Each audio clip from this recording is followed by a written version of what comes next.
Ang iagimat sa bayan ng mga Makata.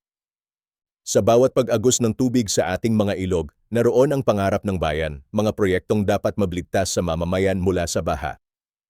Magbigay ginhawa sa mga komunidad at magpatunay na ang buwis ng taong bayan ay may saysay.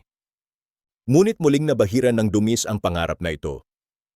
Isang 72.8 milyong flood control project sa Bulacan ang lumitaw na tila multo.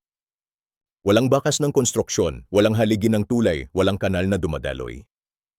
Sa halip, ang iniwan ay butas sa kaban ng bayan. At mga tanong na bumabalot sa pangalan ng dating Senador Ramon Bong Revilla. Ang ombudsman ay nagsampa ng kasong malversation at graft, kasong hindi na maaaring pagpiyansahan. Kasama ang 6 na opisyal ng EVA, sila'y inakusahan ng pablustay ng pondong dapat sana'y nagligtas sa mamamayan.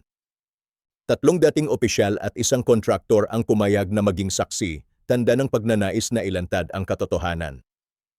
Ngayon, nakabitin sa desisyon ng Sandigan Bayan ang susunod na kabanata, ang pag-issue ng arrest warrant at hold departure order. Kung ito'y maaprubahan, maaaring makita natin ang isang dating senador na muling haharap sa rehas ng hustisya.